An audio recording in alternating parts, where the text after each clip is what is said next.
성경 봉독하시겠습니다. 창세기 12장 1절부터 4절입니다. 창세기 12장 1절부터 4절 다 같이 한 목소리로 읽겠습니다. 시작. 여호와께서 아브라함에게 말씀하셨습니다. 내 고향, 내 친척, 내 아버지의 집을 떠나 내가 네게 보여준 땅으로 가거라. 내가 너를 큰 민족으로 만들고 네게 복을 주어 내 이름을 크게 할 것이니 내가 복의 근원이 될 것이다. 너를 축복하는 사람에게는 내가 복을 주고 너를 저주하는 사람에게는 내가 저주하리니 땅의 모든 족속이 너로 인해 복을 받을 것이다. 그리하여 아브라함은 여호와께서 말씀하신 대로 떠났습니다. 롯도 아브라함과 함께 갔습니다. 아브라함이 하란을 떠날 때 나이는 75세였습니다. 아멘.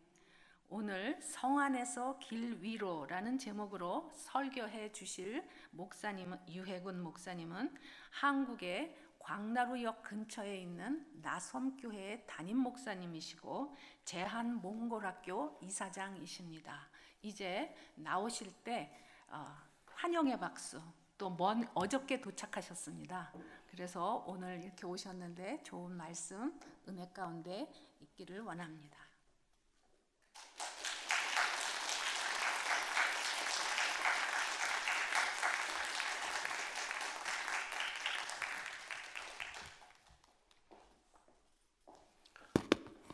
반갑습니다.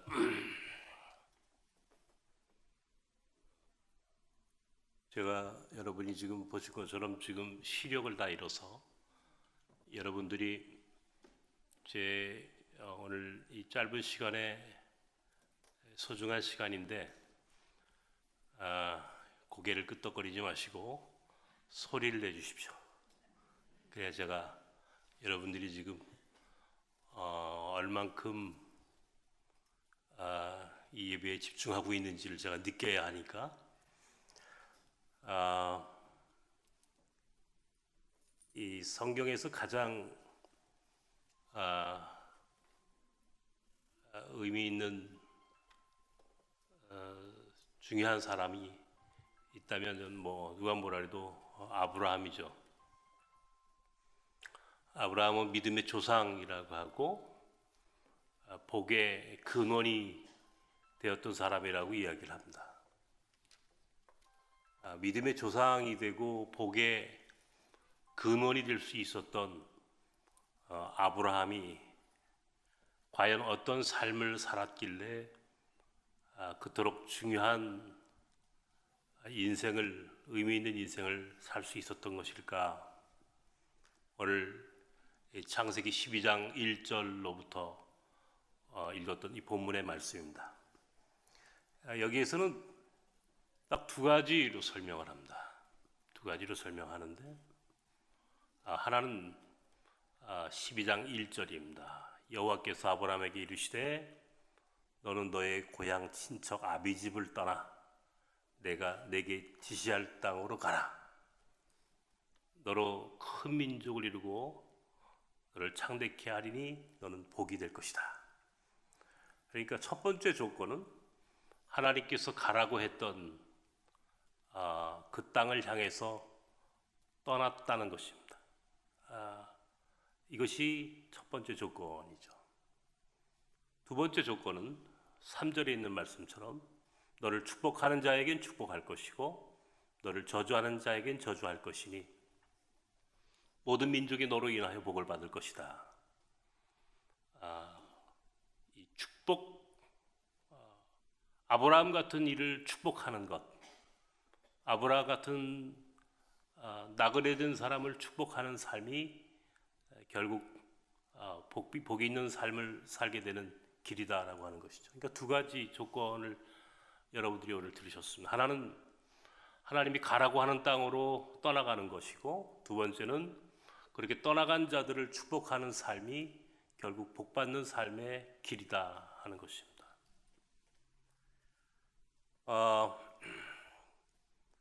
사실 아까 오늘 처음 오신 분도 계신 것 같은데 저도 오늘 처음 왔습니다. 여기. 저도 처음 왔고요. 제가 이제 미국에는 사실 저도 이제 미국에 종종 올 수 있는 기회가 있음에도 불구하고 제가 미국에만 오면 병이 났어요. 그래가지고 좀 공포가 있어요. 미국에 오는 게. 아파가지고 늘 여기만 오면 아파가지고. 근데 이번에는 그렇게 크게 좀 아프진 않아요. 물론 이제 한국에서 감기가 좀 걸려서 왔는데 비교적 컨디션이 괜찮습니다. 아브라함에게 하나님께서 말씀하시길 너는 너의 본토 친척 아비 집을 떠나가라. 내가 네게 지시할 땅으로 가라. 떠나가라는 게 이게 간단치 않은 얘기입니다. 오늘 12장 4절을 보면 아브라함이 그의 고향을 떠났을 때 그의 나이가 75세였다. 75세 된 사람이 평생 자기가 살았던 그 고향을 떠난다는 게 이게 간단한 일이 아니죠. 그런데요, 이것은 떠날 줄 아는 용기가 있는 사람이 결국 하나님께서 쓰시는 사람이라고 하는 것을 여러분은 지금 이 자리에 있는 여러분들은 실천하셨습니다. 사실은 여러분들은 아브라함이에요. 한국이라고 하는 한반도의 그 작은 땅에서 여러분들은 지금 이곳까지 이주해 오셨습니다. 그러니까 어쩌면 여러분들은 아브라함처럼 복된 삶을 실천하고 있는 분들이 바로 여러분들이죠. 쉽지 않거든요.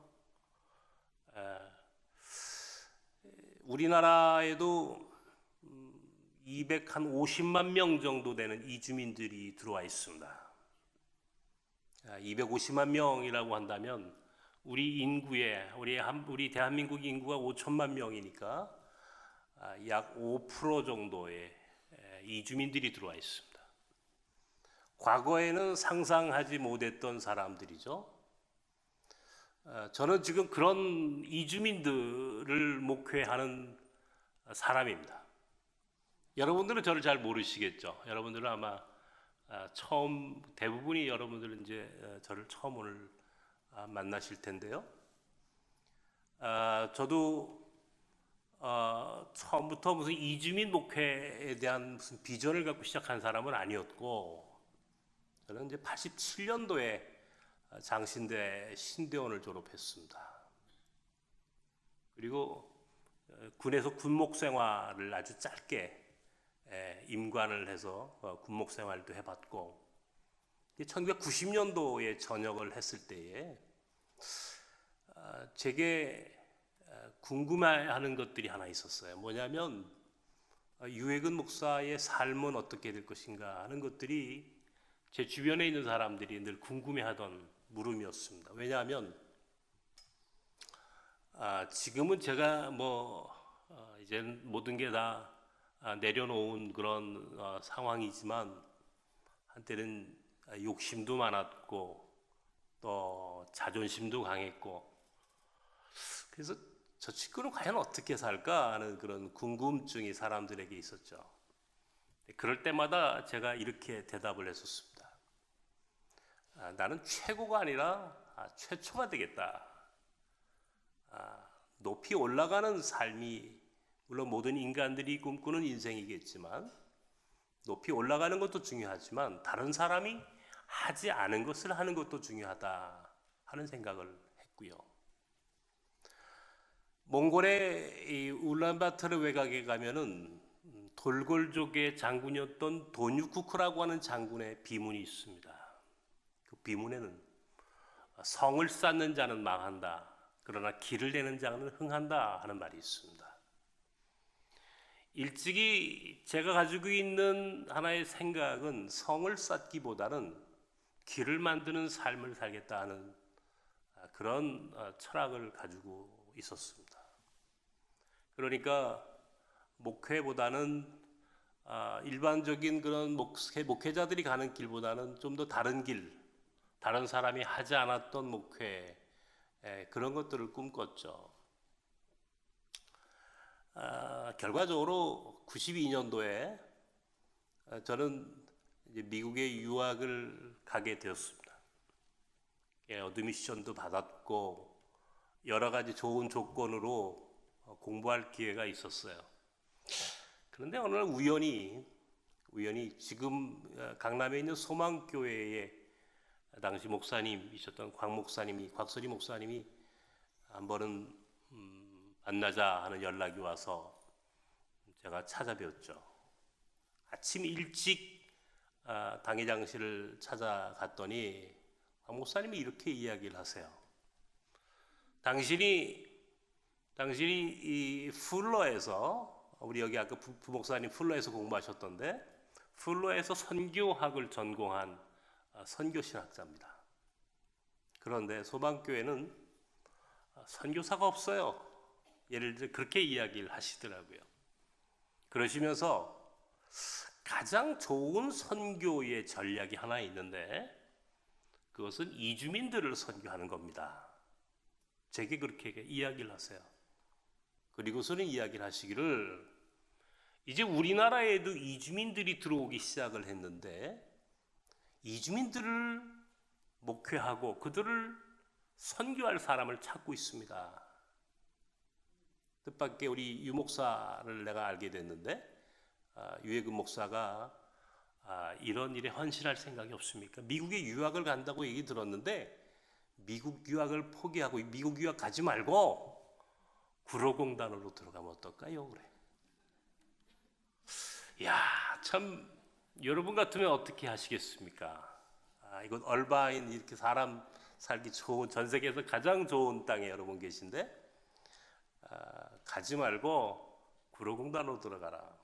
구로공단은 사실은 지금은 많이 좋아진 지역입니다만은 과거에는 참 어둡고 좀 음습한 느낌이 있죠. 뭔가 고난이 있는 땅입니다.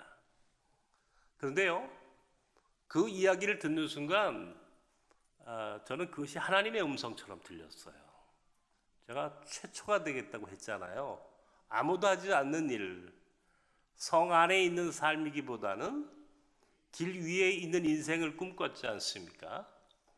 그러니 그것은 내가 하나님께 약속한 약속이기도 했고 또 제가 꼭 한 번은 경험하고 싶은 인생이었어요. 그 길로 구로공단을 들어갔습니다. 제가 지금 눈이 보이지 않습니다. 완전히 실명을 했어요. 94년도에 그곳에서 너무너무 힘이 들었어요. 우리나라에 들어온 이주민들 목회한다는 것이 난 그렇게 어려운 일인지 잘 몰랐어요. 굉장히 참 힘들었고 또 괴로운 일들이 많이 있었습니다. 그것이 제 눈을 쳤고 결과적으로 지금은 시력을 다 잃고 말았죠. 제가 아마 이 간증을 사실은 아주 몇 년 전에 서울 온누리교회에서 한번 이 간증을 제가 했었습니다. 더 그 이야기를 하는 것은 필요할 것 같지 않고 저는 여기 계신 여러분들이 고향을 떠나 이곳에 왔다라고 하는 것에 박수를 보냅니다. 성경은 이토록 집 나간 사람들, 제가 오늘 책을 갖고 왔는데 가출해야 성공한다는 제목의 책이 한 권 있습니다. 말 그대로 자기 고향 친척 아비집을 떠날 줄 아는 용기 있는 자들을 아니면 그런 인생을 살았던 사람들을 하나님께서 쓰세요. 그게 공통점이에요. 아브라함이 지금 그렇고요. 아브라함의 며느리였던 리브가라고 하는 여인도 그렇습니다. 리브가는 자기의 남편이 되었던 이삭의 얼굴을 한 번도 본 적이 없어요. 단지 아브라함의 종이었던 엘리에셀의 제안을 듣고 조금도 주저함이 없이 그는 자기 남편이 될 이삭을 선택했습니다. 대단한 용기죠. 이삭과 리브가의 두 아들 가운데에 야곱이라는 사람이 있습니다. 야곱은 위에 쌍둥이 형 에서, 그리고 동생 야곱은 성공을 꿈꾸었고 축복을 꿈꾸었던 사람이에요. 태어날 때부터 자기 형의 발목을 붙잡고 나왔을 정도로 장자가 되고 싶었어요. 왜냐하면 장자여야만이, 큰아들이어야만이 상속권이 있었습니다. 그러니까 아버지의 축복을 이을 수 있는 상속권을 얻기 위해서 그는 몸부림쳐요. 형 에서를 속여서 상속권을 사기도 하고, 아버지를 속여서 아버지의 축복 기도를 받기도 하는.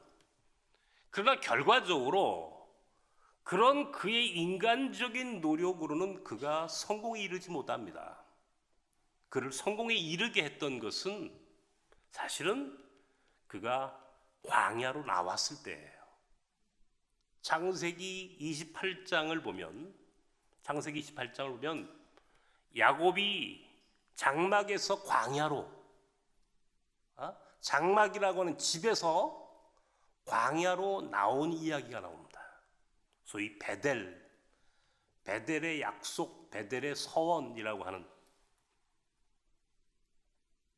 그때부터 야곱이 가장 축복받는 자의 삶을 살게 돼요. 집에 있을 때 아버지 어머니가 있는 그 장막 안에서 그가 축복을 받는 것이 아니라 광야에 나왔을 때, 집 나왔을 때 비로소 그에게 축복의 은총이 이루어지게 된다. 외삼촌 라반의 집에서 20년이 넘는 긴 시간 동안 이주노동자의 삶을 살아요. 결과적으로 그는 그곳에서 4명의 여인과 결혼을 했고 12명의 아들을 얻었습니다. 창조적인 삶을 살았으므로 그는 축복을 받았어요. 얼룩무늬, 점박이, 가축을 만들어낼 수 있는, 소위 돌연변이를 만들어낼 수 있는 창조적인 능력을 소유한 사람이었어요. 그러므로 그는 성서에서 가장 축복된 인생을 살죠. 이름도 하나님이 야곱에서 이스라엘로 바꿔주셨습니다. 그의 12아들이 이스라엘 민족의 12지파의 시조가 되기도 합니다. 얼마나 축복받은 사람입니까? 집을 나와야 되는 거예요. 가출해야 되는 거예요. 야곱의 11번째 아들이 요셉입니다. 요셉이요, 야곱의 편애를 받았던 아들이에요. 그러나 요셉이 구약의 예수 그리스도의 모형이 될 수 있었던 이유는 그가 야곱의 그늘 밑에 있을 때가 아니에요. 형들의 시기와 질투로 미디안 장사꾼에게 팔리우고 집을 떠나게 됩니다. 애굽으로 팔려가요. 보디발의 집에 노예가 되고 보디발의 아내로부터 모함을 받고 감옥에 갇히고 그 수 없는 고난 가운데서 그는 끝내 애굽의 총리에까지 올랐습니다. 그래서 후에 그의 형제와 그의 아버지, 그의 온 가족들을 구원하는, 바로 구원의 통로가 될 수 있었던 것도 요셉이에요. 그도 역시 집이 아닌 광야에서, 집이 아닌 하나님이 가라고 하는, 하나님이 이끄시는 나그네의 삶을 통하여 그는 축복된 인생이 되었죠. 이스라엘 민족이 소위 디아스포라 유대인이라고 이야기를 합니다. 디아스포라라고 하는 말은 흩어진 씨앗들이라는 뜻이에요. 흩어진 씨앗들로 살아간 이스라엘 민족이 세계적인 민족으로 쓰임받을 수 있었던 것도 어쩌면 그 민족이 고통 가운데 살았지만 하나님이 그 민족을 들어 쓰셨기 때문이라고 저는 생각을 합니다. 내가 내게 지시할 땅으로 가라 라고 하는 말의 의미는 공간의 이동, 공간의 이주의 삶일 뿐만 아니라 사실은 우리가 가지고 있는 고정관념의 틀을 깨는 거예요. 생각을 좀 바꾸는 겁니다. 소위 패러다임의 전환이라고 하는 거예요. 과거의 생각을 계속 갖고 가는 관성으로는 결코 위대한 인생이 될 수 없다는 것이죠. 하나님은 하나님의 백성들을 끊임없이 새로운 패러다임으로 전환하기를 요청하고 계십니다. 430년 동안 애굽에서 노예로 길들여졌던 민족을 모세를 통하여 홍해를 건너게 하셔서 광야에서 40년을 머물게 하셨고, 후일 그들이 요단강을 건너 가나안 땅에 들어가는, 애굽에서 광야로, 광야에서 가나안으로 이토록 지속적인 패러다임의 전환을 요청하시면서 하나님은 당신의 백성이 자유한 백성이 되는 것은 물론이거니와 축복된 자녀들이 되기를 소망하고 계시다는 겁니다. 변화해야 한다는 거예요. 바꿔야 한다는 겁니다.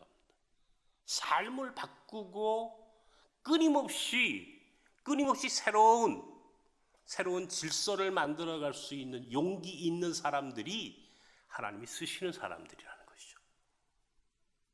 저 역시 그런 삶을 살고자 했고, 그 안에 많은 고통이 있었고, 지금은 이렇게 장애를 가진 사람으로 살 수밖에 없죠. 그러나 그럼에도 불구하고 저는 제 삶을 후회하지 않습니다. 저는 다시 태어나도 목사가 될 것이고, 목사도 많은 목회자들 가운데 여전히 나그네를 섬기는 나섬의 목회를 할 것이고, 굉장히 힘들어 죽을 고비를 넘겼어요. 저는 죽음의 문턱까지도 가봤어요. 근데도요, 이제와 생각하면 굉장히 감사한 것이 많아요.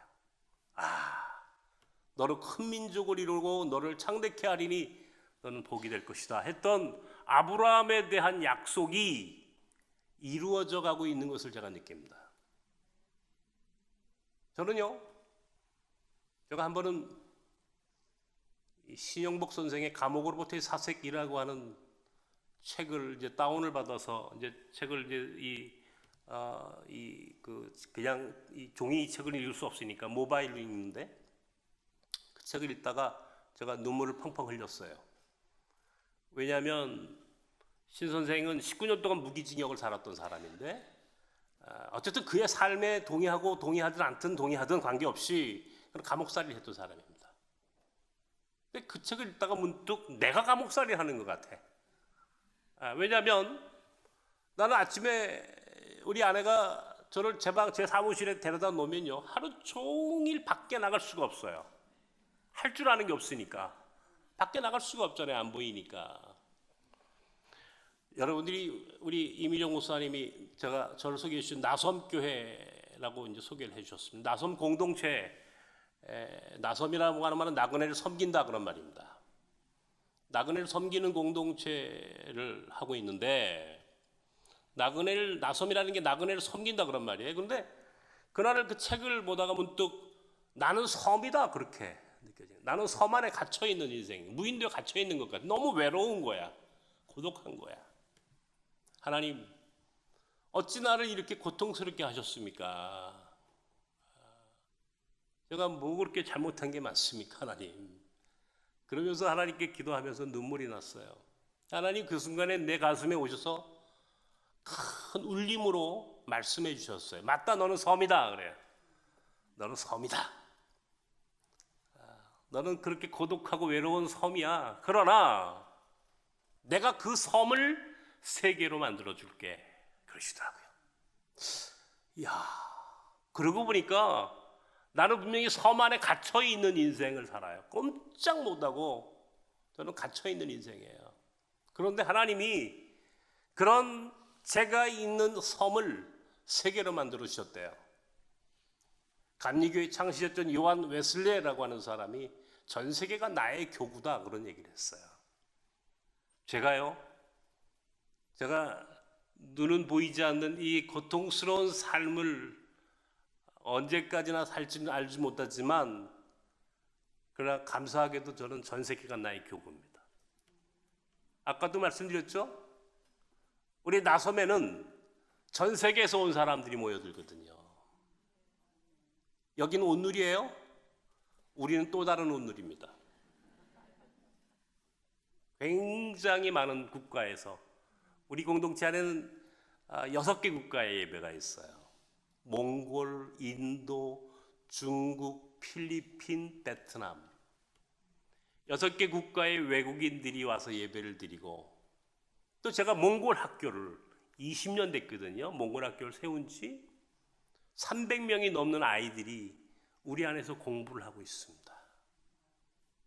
그러면 제가 비록 눈이 보이지 않는 고통 속에 살고 있기는 하지만, 비록 내가 섬 안에 갇혀 있는 목사인 것은 맞지만, 하나님의 말씀대로 그 섬을 세계로 만들어 주셨다라고 말씀도 맞아요. 그렇다면 나는 요한 웨슬리처럼 전 세계가 나의 교구다라고 이야기해도 무방한 사람이에요. 얼마나 복된 인생을 삽니까? 전 세계를 상대로 선교하고 그들을 하나님 나라의 백성으로 인도하는 삶을 살고 있다면, 그건 그것만으로 충분히 의미 있다고 생각하는 것이죠. 나는 여러분들 오늘 이곳에 오신 거, 이곳 얼바인에 계신 거 여러분들 정말 잘하셨습니다. 그러나 이것을 뛰어넘으셔야 돼요. 오늘 성경 설교 제목을 제가 성 안에서 길 위로, 성 안에 머물러 여기가 좋사오니 한 곳에 안주하거나 그것에 너무 익숙해져 버리면 안 되는 거예요. 편리함에, 안전함에 익숙해지는 인생보다는 길 위에 있는 인생을 선택할 줄 아는, 끊임없이 자기 변화를 모색할 수 있는 인생이 복된 거예요. 나는 여러분들이 너무 익숙함에 길들여지지 않기를 바랍니다. 편리함과 안전함에 길들여지지 마십시오. 그것보다는 조금은 힘이 들고 때로는 고통이 있을지라도 도전하고, 그리고 모험할 줄 아는 실험적인 삶을 살아가는, 조금은 리스크가 있는 것 같지만 그런 위험에도 도전할 수 있는 용기 있는 삶을 사시기 바랍니다. 그런 인생을 하나님은 오늘 복된 인생이 될 것이다 라고 하셨다는 거예요. 성 안에 있는 인생이 아니라 길 위에 있는 삶, 그런 인생을 복되게 하셨다는 거예요. 두 번째는 너를 축복하는 자에겐 축복할 것이다. 너를 저주하는 자에겐 저주할 것이고, 그로 인해 모든 민족이, 모든 열방이 너로 인하여 복을 받을 것이다. 다시 말하면 아브라함 같은 이들을 축복하라는 거예요. 다시 말하면 우리가 스스로 아브라함처럼 길 위에 있는 삶을 선택하든지, 두 번째, 거기에 자신이 없다면 길 위에 인생으로, 길 위의 삶으로 떠나온 이주민 나그네들을 섬기는 자, 축복하는 자의 삶을 살라는 거예요. 여러분들은 나그네를 축복하십니까? 여러분들이 나그네가 되셨죠. 지금 이 땅에서는 여러분을 나그네예요, 분명히. 우리는 성경은 이 히브리서 11장에 보면 우리는 본디 외국인이요 나그네라 그랬어요. 인생은 나그네죠. 더더욱이나 여러분들은 또 나그네입니다. 여기 오셨으니까 여러분이 선택한 인생이죠. 제가 이주민 목회를 벌써 27년째 하고 있지 않습니까?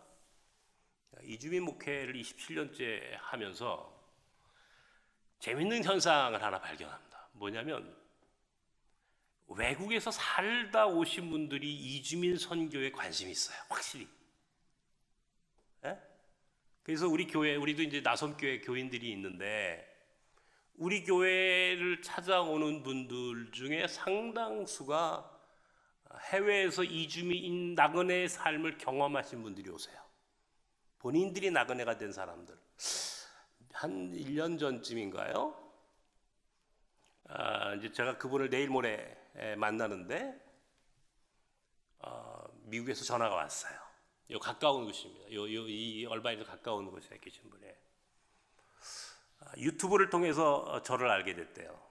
유튜브에서 제가 나와서 간증하고 또 설교하는 모습을 보면서, 와, 한국에도 이런 목사가 다 있었구나. 이주민들의 관심이 있는 목사님이 있구나. 그걸 알게 되셨대요. 그 연락이 오셨어요.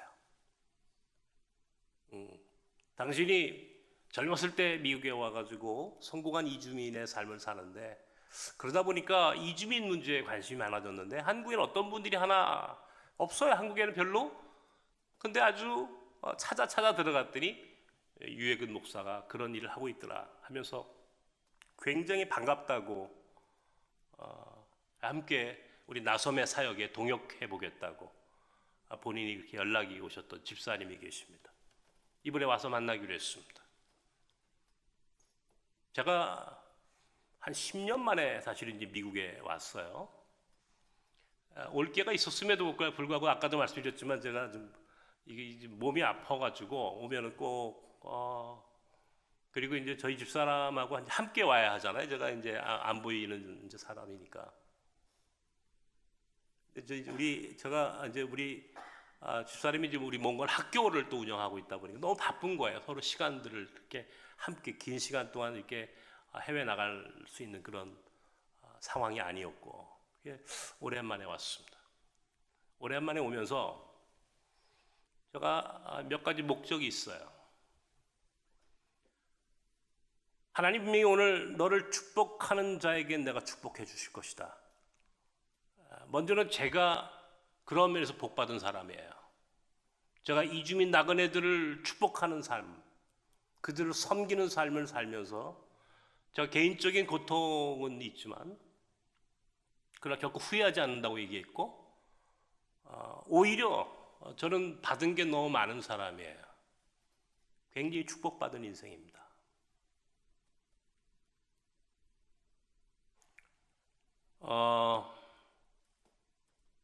제가 여기 온 많은 목적 중에 하나, 저는 한국에 있는 이주민들에 대하여 이주민의 삶을 살고 있는 바로 여러분 같은 분들이 많은 관심이 있었으면 좋겠다 하는 바람으로 여기를 왔습니다. 저는 이주민들이 아까 말씀드렸죠. 한국에 들어온 이주민은 물론이니까 여러분들도 하나님이 쓰시는 사람들이다 분명히 말씀을 드렸어요. 이 사람들을 통해서 하나님이 얼마나 큰 역사를 이루시는지 제가 봤어요. 제가 지금까지 27년 동안 이 사역을 하면서 정말 굉장히 많은 기적 같은 일들을 제가 목격했어요. 제가 몽골 학교를 20년 전에 1999년도에 8명의 아이들을 데리고 시작을 했습니다. 고생 많이 했습니다. 밑바닥에서 도저히 헤어날 것 같지 않는 삶을 제가 살았어요. 아이들 공부를 시키는데 뭐 누가 도와주는 사람이 있는 게 아니잖아요. 내가 좋아서 선택했단 말이에요. 내가 스스로 주도적으로 선택한 삶이에요. 그러나 힘들고 고통스러운 건 말로 다 할 수 없었어요. 지금 300명이 넘는, 오히려 우리 학교에 더 들어오고 싶어도 들어올 수 없는 지금 상황이 되었어요. 몽골에서 유학을 옵니다. 아예 우리 학교로 한국으로 유학을 와요. 한국 아이들이 미국에 유학 오는 것처럼 몽골 아이들이 한국으로 유학을 온다고요. 작년 1월 달에요. 우리 학교를 졸업한 아이가 학교를 찾아왔어요. 너 여기 웬일이냐? 어떻게 잘 지냈어? 이렇게 이야기해요. 너 어떤 목적으로 왔니? 그랬더니 이 아이가 한다는 얘기가, 목사님 제가 몽골에 재무부 사무관이 됐어요. 그러더라고요.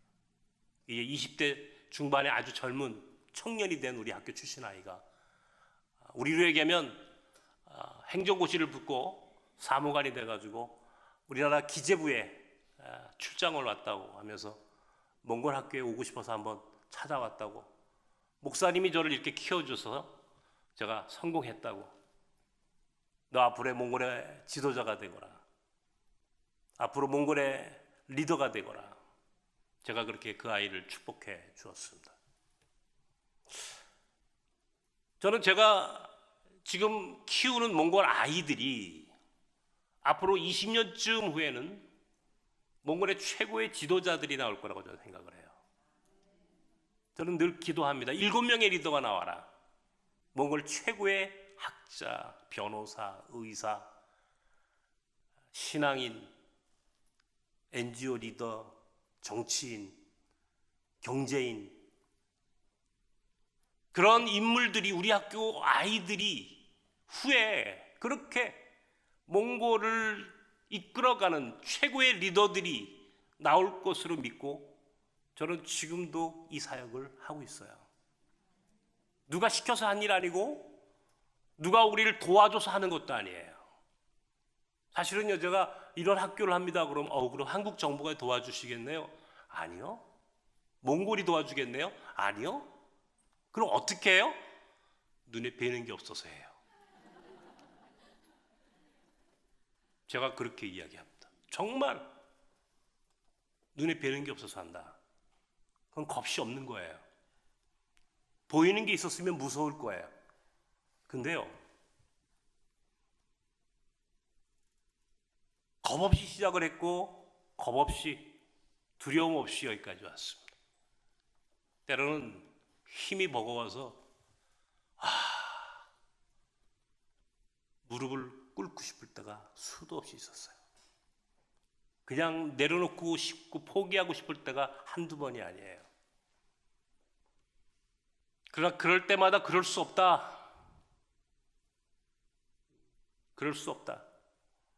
그렇게 해서 20년을 운영하고 만들어가고 그리고 학교를 줬습니다. 나는 그런 학교가 몽골이 아니라 대한민국에 있어요. 제가 이렇게 얘기했는데도 그게 몽골 울란바토르에 있습니까? 묻는 분들 계시더라고. 아니요. 서울 광진구 광장동 워커힐 올라가는 길목에 있습니다. 장로회 신학대학교 바로 옆에 있어요. 난 여러분들이 한국에 오시면 한번 오셨으면 좋겠어요. 자랑하고 싶어요. 그리고 여러분과 동역하고 싶어요. 우리 학교 아이들을 위해서 기도를 많이 해주시기 바랍니다. 학교가 정말 중요한 선교의 현장이에요. 학교가, 교육이, 하나님은 사람을 통해서 세상을 바꾸고 세상은 사람을 통해서만 변화됩니다. 교육을 통해서만 사람이 변화가 되고. 여러분, 교육이 하나님이 원하는 인간들을 만들어내는 굉장히 중요한 선교 현장이라는 것을 잊지 말아 주시기 바랍니다. 제가 여기 2주 전에 터키를 갔다 왔어요. 우리는 소위 역파송이라는 것을 합니다. 선교가 뭐냐라고 사람들이 물어요. 선교가 뭐냐? 그러면 선교를 저는 이렇게 이야기합니다. 선교는 나그네를 순례자 되게 하는 것이 선교입니다. 그죠? 우리 똑같은 나그네예요. 그런데 나그네는 나그네로 돼 목적이 없는, 방향을 잃어버린 나그네, 갈 곳이 없는 사람들 그냥 나그네라고 하는 것이고, 본향이 있는 나그네, 갈 곳이 분명한 나그네, 하나님 나라의 목적지를 알고 있는 나그네를 이름하여 순례자라고 부르는 겁니다. 나그네를 순례자 되게 하는 것이 선교예요. 그리고 그 순례자 된 사람들 가운데 하나님이 쓰시는 사람이 있고 그들을 키워서 그들의 민족으로 돌려보내는 겁니다. 이것을 역파송이라고 합니다. 이 역파송이라고 하는 말도 제가 1993년도에 처음 만들었어요. 이 단어를. 한국인 그런 단어가 있을 까닭이 없죠. 역파송을 어떻게 합니까? 미국에 우리 한국 사회가 오늘 이렇게 발전하고 선진국이 될 수 있었던 가장 좋은 중요한 조건 중에 하나가 뭐냐면 60년대, 70년대 혹은 80년대 미국으로 유학을 온 사람들이에요. 미국에 유학을 오거나 여러 가지 목적으로 미국에 왔다가 여기서 신앙생활을 한 사람들입니다. 그렇죠. 이주민들 가운데 상당수가 교회를 나갑니다. 이게 이민 목회라고 하는 게 그래서 중요한 거예요.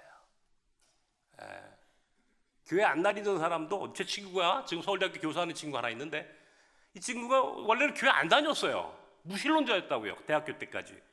근데 유학을 와가지고 학교 선생을 하면서 만났더니 너 어디서 그렇게 예수 믿게 됐냐 그랬더니 유학 가가지고 믿었대요.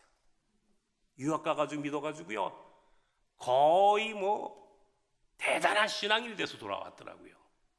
이렇게 정말 그 이주민의 삶을 살면서 나그네가 순례자 되게 되었고, 그리고 그 순례자 된 사람들이 복음을 알고 그 복음을 들고 조국으로, 우리 고국으로 돌아와서 그들이 가지고 있는 사회적 지위, 역할이 중요해졌잖아요. 거기에서 그들이 신앙인의 삶을 살고, 그런 모습들이 오늘 대한민국의 교회가 이렇게 성장하고 부흥하게 됐고, 우리 조국이 축복된 선진국이 됐던 가장 중요한 요인입니다. 나그네를 순례자 되게 하고 순례자를 역파송하는, 자기 고향으로 돌아가서 복음적 삶을, 선교적 삶을 살아가면서 그 민족을 변화시키는, 이게 역파송의 의미예요. 제가 터키에 간 이유가 있었습니다. 아주 오래전에 우리 교회에 무슬림 한 사람이 찾아왔었어요. 제가 강변역, 구이동 강변역에서 이제 목회를 할 때인데, 작은 지하실에서 외국인들을 돕고 섬길 때입니다. 찾아와가지고는 뭐라고 그러냐면, 나는 무슬림이니까 나한테 예수 믿으라는 얘기는 하지 마십시오. 여기 와서 한국말만 배우겠습니다. 딱 그러더라고요. 한국말을 가르쳤거든요. 그렇게 하라고. 한국말만 배우라고. 근데 우리 예배당이 지하 네모난 예배당이 그게 거기가 전부예요. 공간이 없어요. 그러니까 거기서 한국말을 배우려면 거기서 예배도 같이 봐야 되고 거기서 밥도 같이 먹어야 되는 거예요. 도망 못 가, 딴 데를 갈 수가 없는 거예요. 그러니까 한국말 배우러 왔다가 거기서 찬양하고 기도하고 예배하는 모습을 늘 봤단 말이에요. 이 친구가 하루는 페르시아 성경책 한 권만 주십시오. 왜? 그랬더니 요새 한국말 배우러 왔는데 예배를 드리다가 보니까 너무 궁금하다는 거예요, 성경이. 성경을 한번 읽고 싶대. 그래서 이제 그 성경을 제가 구해서 줬습니다. 이 친구가 성경을 읽기 시작을 했어요. 그 하루는 와가지고 뭐라고 그러냐면, 목사님, 내가 우리 집에서 토요일마다 이란 사람들이 모여서 성경을 읽기 시작했습니다. 성경 공부를 하기 시작했다는 거예요. 야, 이름이 호자라는 사람인데, 호자 잘했어요. 내가 이번 주 토요일 날 호자 집에 10만 갈게. 저녁 같이, 내가 저녁을 살게. 저녁을 같이 먹읍시다. 약속을 했어요. 토요일 날 이제 그 집에 신방을 갔습니다. 군자역에 있는 어느 옥탑방, 거기까지 이제 올라가서 옥탑방 입구에 서서 안을 들여다 이제 그 소리를 들어보니까 안에서 성경 읽는 소리가 나는 거예요. 친구들이, 이란 사람들이, 무슬림들이.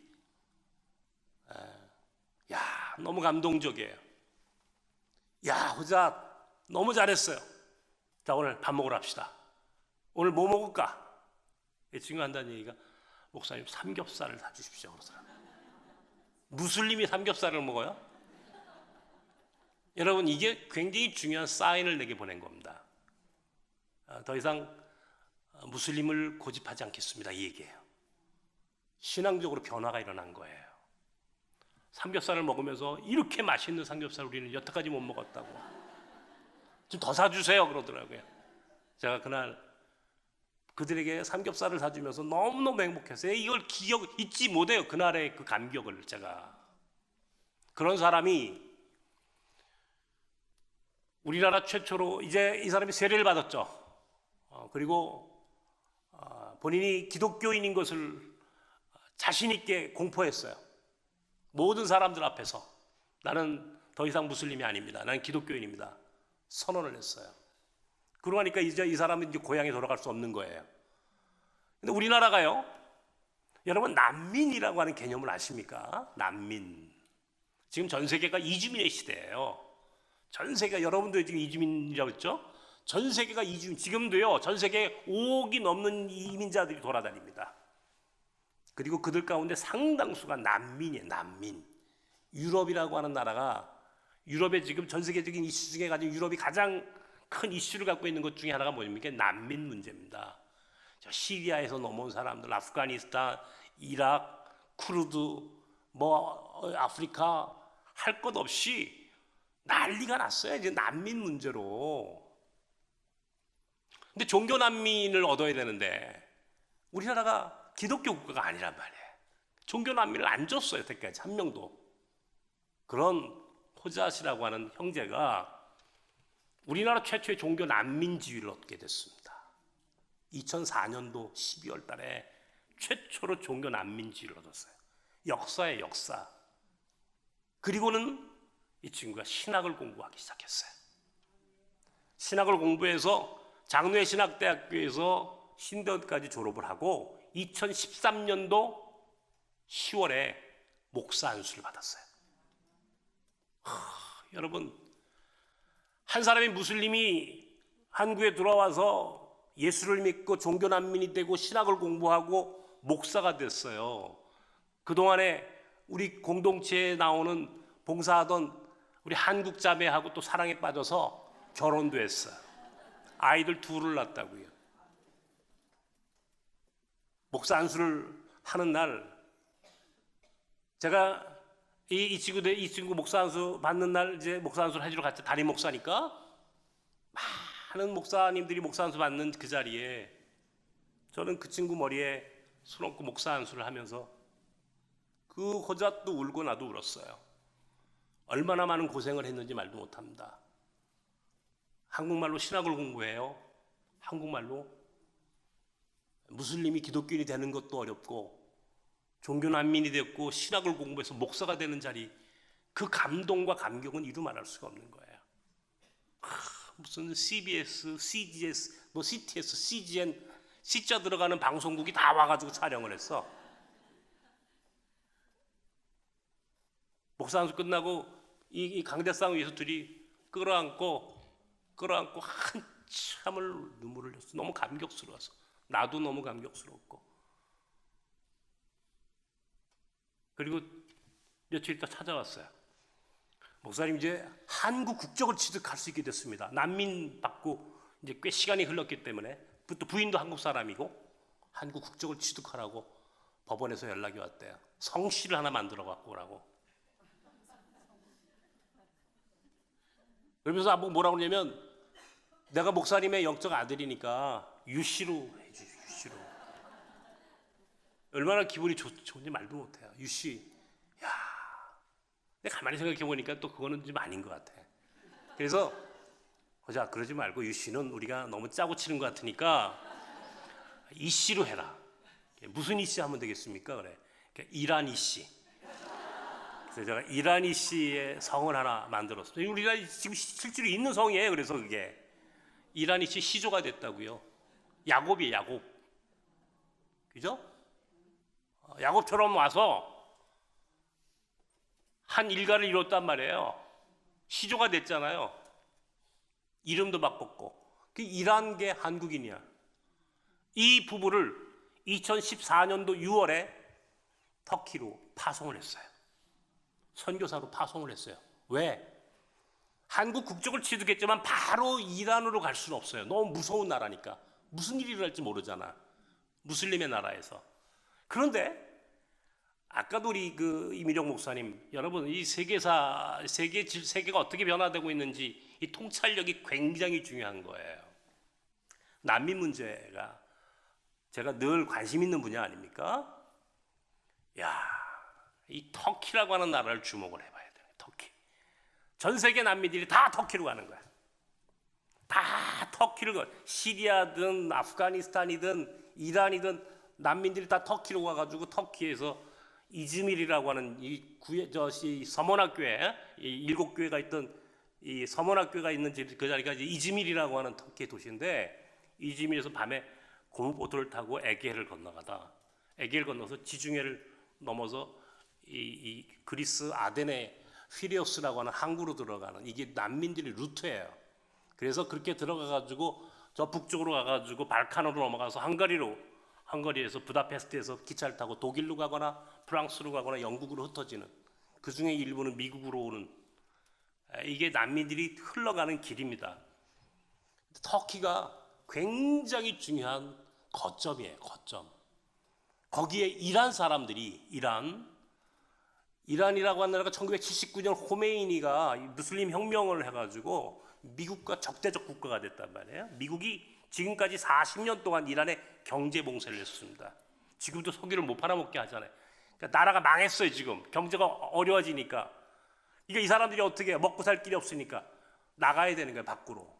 어디로 가야 갈 데가 터키밖에 없다고. 터키로 다 넘어오는 거예요. 200만 명이 넘게 넘어와 있어요. 지금도. 터키로. 이란 사람들이 거기에 선교사로 파송을 했어요. 무슬림 선교라고 하는 게 얼마나 어려운 선교인지 여러분 아십니까? 거의 불가능한 거예요. 무슬림. 이슬람이라고 하는 국가는요. 이슬람이라고 하는 체제는 이게 생활 종교예요. 그 나라에서 기독교를 개종을 했다? 생존권에 문제가 생깁니다. 죽이지 않아도 누가 와서 너 박해하지 않아도 밥 먹고 살 길이 없는 거예요. 왜? 이거 자체가 딱 틀이 잡혀져 있기 때문에 직장을 구할 수 없어요. 무슬림이 아니면 기독교인으로서는 살아갈 재간이 없다고. 그만큼 어려운 거예요. 이슬람 선교라고 하는 게. 그런데 아까도 얘기했죠. 이주민들이 터키로 넘어왔다고. 터키도 무슬림 국가지만 이슬람 국가지만 같은 형제 국가니까 비자가 무비자예요. 무비자. 넘어왔는데 어쨌든 그쪽에서 이쪽으로 넘어오는 순간 그 사람들은 나그네가 된 거라고요. 종교적인 체제가 흩어지고 자기들이 당장 국무가 어려워지고 이렇게 하면서 종교적인 신앙적인 새로운 경험을 할 수 있는 기회가 생기는 거예요. 거기에 호자스를 보냈습니다. 제가 2주 전에 거기를 무슬림 선교 수련회를 하고 왔습니다. 이게 제가 지금 얘기하는 거는요 2주 전에 있었던 일입니다. 따끈따끈한 얘기입니다. 저는 지금도 제가 상상하지 못한 일이 일어나고 있어요. 터키에서. 무슬림들이 교회로 몰려오는 겁니다. 교회로 몰려오는 거예요. 선교 수련회를 하는데 우리가 예배당을 하나 조그맣게 만들었거든요. 거기다가 나서 페르시아 교회라고 작은 공동체를 만들어서 이제 호자 선교사가 사역을 하고 있는데 이 표현이 맞는가요? 구름처럼 몰려옵니다. 무슬림들이 교회로. 예배당이 꽉 차는 거예요. 일어나서 찬양을 부르는데 우리 찬양 여기도 같이 했습니다만 그 찬양의 열기가 뜨거움이 가히 상상할 수 없는 찬양을 기도를 예배를 드리고 있어요. 갔는데 마지막 날 주일날 밤에 호자하시 나보고 그래요. 목사님 세례를 주셔야 됩니다. 세례 무슬림들 세례를 주라는 거예요. 지금까지도 굉장히 많은 세례자가 나왔어요. 한 4, 5년 동안에 굉장히 많은 세례자가 있었어요. 이번에 세례 받는 사람들 준비 다 된 거야? 그랬더니 그러면 목사님 오시기 전에 세례자 훈련도 다 했습니다. 몇 명이 세례 받나? 24명이요. 무슬림들이 24명이 세례를 받는 거예요. 제가 군에서 군목을 했다고 그랬잖아요. 신병교육대에서 군목하면서 많은 병사들에게 세례를 줬지만 그때 이후로 24명이나 되는 그것도 무슬림들에게 세례를 주는 그 순간 저는 제가 그 감격과 감동을 잊을 수가 없어요. 지금도. 제가 그래서 행복한 목사라고 그랬잖아요. 전 세계가 나의 교구라고 그랬잖아요. 내년 5월 달에 또 하기로 했습니다. 선교 수련회를. 난 여러분들도 모시고 하고 싶어. 직접 보여드리고 싶은 거예요. 내년쯤 되면 아마 1000명이 넘을 겁니다. 무슬림들이 모이는 예배가. 정말이에요. 구름처럼 오니까. 전도해가지고 오는 게 아니고 자기들이 아름아름 끌고 들어와. 사람들을 끌고 들어오는 거. 무슬림들이 내가 그 얘기만 해도 여기서 지금 3박 4일 얘기해야 돼요. 그런 역사가 지금 역파석 선교지에서 일어나는 거예요. 우리는 몽골, 터키, 인도, 베트남 이 4개국에 역파석 선교사를 보냈습니다. 계속 신학생을 공부시켜요. 지금도 몽골 또 북한에서 온 탈북 청년 장신대에서 공부를 시킵니다. 그 나라로 다시 보낼 거예요. 이미 4나라에 역파석 선교사를 파송을 했어요. 놀라운 선교적 열매들이 맺어지고 있습니다.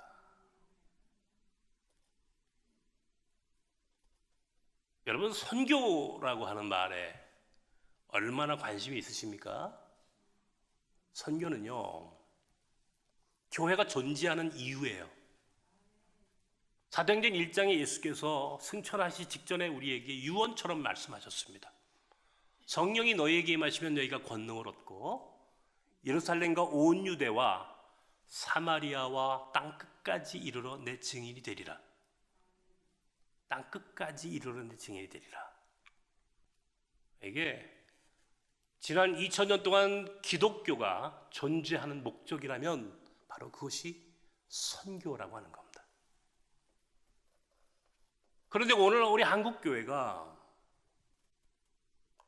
하나님 나라를 위한 공동체이기보다는 자신들의 기득권을 만들고 성을 쌓기에 급급해요. 이것이 오늘 교회가 세상으로부터 비난받고 비판받는 이유입니다. 성 안에서 나와야 돼요, 교회가. 교인들이 생각이 자꾸 교회 안에 멈춰버리면 안 돼요. 여기가 좋사오니 나만 잘 먹고 잘 사는 신앙인으로 살면 안 돼요. 너를 축복하는 자에겐 축복할 것이야. 너로 인하여 모든 열방이 복을 얻을 것이다. 네가 축복의 통로다. 이렇게 이야기를 하셨어요. 축복의 통로가 되는 나그네들, 그 한 사람 한 사람들을 선교하고 그들을 그 나라에 돌려보내고 그들이 또 거기서 어마어마한 선교적 열매들을 맺어가는 이 선교적 상상력이 우리 교회와 우리 교인들에게 있어야 하는 거예요. 너무 좁아. 우리는 예수를 믿는 이유가 뭐냐고 물어보면 그냥 하나님이 나만 축복해 주시기를. 아니에요. 나만 축복해 주신 하나님이 아니라 우리 모두를 축복해 주신 하나님으로 바꿔야 돼. 우리 모두가 함께 복 받아야 된다고. 그 길은 하나님 나라, 하나님 나라. 하나님 나라 선교에 우리의 얼만큼 관심이 있느냐. 그리고 그 선교의 전략 중 가장 바람직하고 효과적인 선교가 이주민 나그네들을 선교하는 것이고 그들을 순례자 되게 하고 그들을 역파송해서 돌려보내는 것. 선교지에 가장 큰 문제가 두 가지가 있습니다. 하나는 비자 문제예요. 두 번째는 언어와 문화의 문제입니다. 문화. 비자와 문화의 문제를 해결할 수 있는 능력이 있어요. 알겠습니다. 10분만 남았죠? 끝났다는 얘기입니다. 근데요, 역파송을 하니까 비자 문제가 해결되잖아. 그 나라로, 자기 나라로 돌아가니까. 물론 호자스는 한국 국적을 가지고 있어요. 이건 최고의 패스포트예요. 무슬림 지역에서는 한국 패스포트가 미국 것보다 더 좋습니다. 이게 이 패스포트 파워가 이게 굉장히 중요한 거예요. 이 코리아라고 하는 이 다이나믹한 우리 대한민국이 가지고 있는, 그것도 터키에서는 같은 형제 국가라고 그래가지고요. 굉장히 이 힘이 좋아요, 우리 한국 사람이. 나머지 사람들은 다 자기 나라로 돌아간 거야. 비자 문제 해결됐잖아. 전혀 문제 없어요. 언어의 문제요, 문화의 문제. 저는 이번에 호자 선교사하고 하면서 제가 설교를 3번을 했는데 제가 이렇게 강좌상에 설교를 하면 호자 통역을 하는 겁니다. 이란 말을, 페르시아어를 할 수 있는 한국 사람이 어디 있습니까 지금? 네? 40년 동안 그 나라 들어갈 수도 없었어요. 물론 들어가는 사람이 있긴 있지만 제가요 이란 좀 갔다 오려고 이란에 좀 갔다 오려고 그랬더니 나보고 뭐라고 그러냐면 호자뜨가 뭐라 그러냐면 목사님 이란 갔다 오시면 미국은 못 가시는 거예요 그러더라고요. 왜? 그랬더니 이란에 갔다 왔다는 스탬프가 찍히는 순간 미국에 들어가는 게 저지당하는 거예요. 이게 굉장히 그렇구나. 이게 세상이 지금 이렇게 바뀌었구나. 언어의 문제, 문화의 문제, 비자의 문제를 일거에 해결하면서 가장 효과적이고 가장 전략적인 선교의 길이 있다면 역파송이에요. 역파송. 제가 오늘 여기에 온 이유는 바로 그겁니다. 여러분들이 나그네가 되셨어요. 여러분들이 지금 미국 사회 이민자로 살고 계세요. 잘하셨습니다. 이것이 하나님이 아브라함에게 축복하신 축복의 길이에요. 두 번째는 바로 그런 여러분들이 또한 나그네된 사람들의 마음을 아시잖아요. 그들의 삶을 알잖아요. 그러니까 그런 한국에 와 있는 이주민 나그네들을 위한 선교의 동역자가 되어달라는 겁니다. 함께 더불어 여러분들의 삶과 경험, 여러분들의 기도와 여러분의 사랑도 함께 나누어 함께 축복하는 자의 삶을 살자는 겁니다. 그것이 또한 여러분에게 축복이 되고 그것이 하나님의 나라가 확장되는 길이라면 왜 그 길을 선택하지 않겠습니까? 사랑하는 성도 여러분, 우리 이미정 목사님하고 제가 한국에 있을 때 참 제가 개인적으로 누님이라고 합니다. 제가 오빠처럼 보입니까? 제가 늙어서 그렇습니다. 고생을 많이 해가지고. 여기에 우리 이미정 목사님 오셔서 제가 너무 반가웠어요. 그리고 오늘 어제 미국에 어제 왔거든요. 어제 저녁 때. 그리고 처음으로 이 얼바인 오늘이 여기 제가 얼바인 간다니까 우리 오성현 장로님이라고 오늘의 장로님이 그거 내가 거기서 살 때 그 교회 만들었는데 그러시더라고. 가서 안부 전해달랍니다. 이렇게 만난 만남이 그냥 우연한 만남이라고 생각하지 않습니다. 하나님이 예비하신 만남이고 오늘 이 자리에 여러분도 이 자리에 오신 것도 그냥 오신 게 아니에요. 이건 어쩌면 우연을 가장한 필연입니다. 나섬과 몽골 학교, 특별히 역파송 선교 사역에 여러분의 기도와 관심이 있기를 원합니다. 나가서 저희가 몽골에도 평화 캠프라고 하는 한반도 평화와 통일을 이루는 굉장히 중요한 징검다리 사역을 시작을 했습니다. 그건 오늘 다 시간이 없어서 다 이야기는 할 수 없습니다만은 그런 일들도 지금 진행하고 있는 오늘 나섬의 사역에 전 여러분들이 함께 관심을 가져주시기를 간절히 바라고 이렇게 불러주신 여러분 대단히 고맙습니다. 함께 기도하겠습니다. 먼저는 제가 오늘 짧은 시간 동안 할 수 있는 이야기는 사실은 별로 많지 않습니다. 저 개인적인 많은 이야기가 있습니다만 그거는 차치하고 먼저는 우리 몽골 학교를 위해서 기도해 주십시오. 몽골 학교 아이들이 300명이 넘는 아이들이 공부하고 있습니다. 많은 아이들에게 교육을 할 수 있는 그런 공동체가 될 수 있도록. 두 번째는 역파송 선교사들을 위해서 기도해 주십시오. 몽골, 터키, 인도, 베트남 역파송 선교사들이 계속 지속적으로 자기 나라를 위해서 선교할 수 있도록 그런 능력을 허락해 달라고 위해서 특별히 기도해 주시기 바랍니다.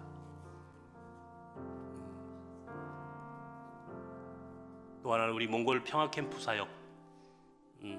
지금 한반도는 세계사적인 지금 변화의 과정에 굉장히 중요한 지역입니다. 이것은 하나님이 우리 조국을 쓰시려고 지금 하나님이 이제 뭔가를 하고 계시다라고 저는 믿습니다. 특별히 몽골이라고 하는 땅은 정말 우리 한반도 통일에 있어서 굉장히 중요한 지렛대 역할을 할 수 있는 국가고 탈북자의 30%가 몽골을 통해서 들어옵니다. 바로 그곳에 우리가 평화 사역을 시작을 했습니다. 지금 여러분들은 제 말의 의미를 잘 이해 못하시겠지만 어쨌든 이 사역도 굉장히 중요한 사역이라고 믿고 이제 시작을 했는데요. 그 일을 위해서도 여러분 기도해 주십시오. 이렇게 세 가지 몽골 학교와 역파송 선교와 우리 몽골의 평화 선교 사역을 위해서 함께 기도해 주시기 바랍니다. 기도하십시다.